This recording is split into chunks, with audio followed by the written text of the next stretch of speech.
on tonight? Round Yeah. of applause. Very quickly put together. The Omnibus Crime Bill, otherwise known as C-10, Bill C-10. On September 20th, Justice Minister Rob Nicholson tabled Bill C-10, an omnibus bill titled the Safe Streets and Communities Act.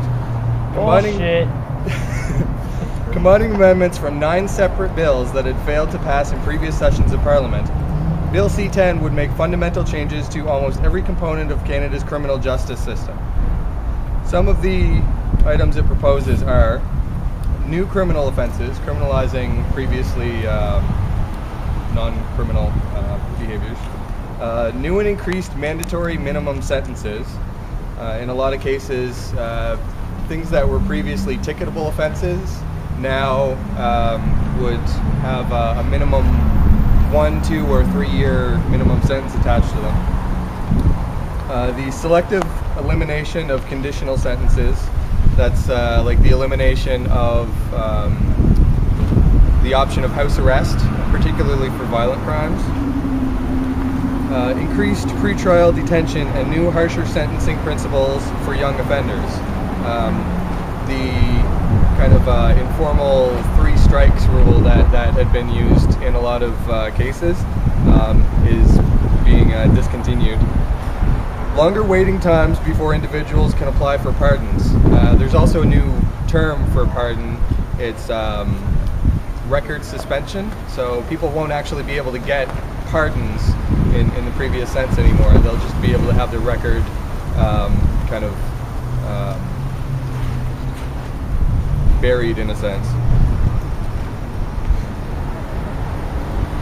Increased barriers for Canadians detained abroad wish to serve the remainder of their sentence at home.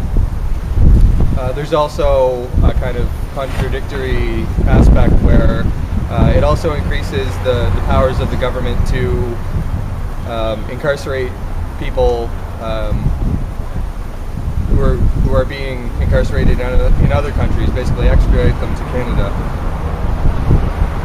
The bill also introduces some changes outside the criminal justice system. Amendments to the Immigration and Refugee Protection Act, which would grant the Minister of Immigration broad discretion to deny work permits to any foreign national who is at risk of abuse. This was proposed with the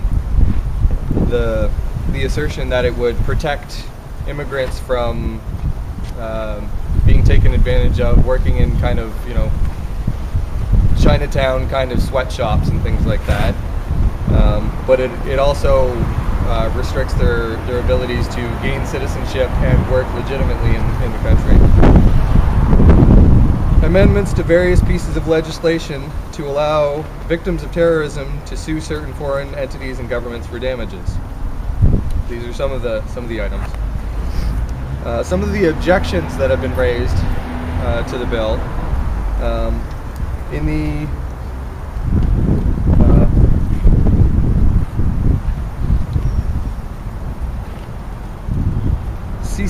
CCLA, in their position is that the bill proposes a few welcome changes. They're saying that the bill proposes a few welcome changes, including requiring the Parole Board of Canada to provide annual statistics relating to record suspensions, which replace pardons for some offenses, and empowering victims of terrorism to seek redress or loss for damages resulting from a terrorist act.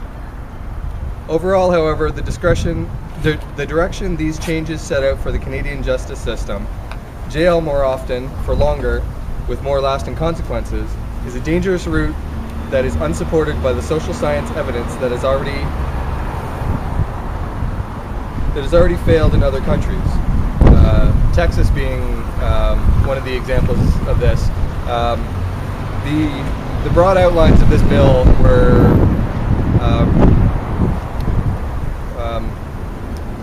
there was an attempt to implement this in Texas, and it was largely rejected in Texas. And Texas is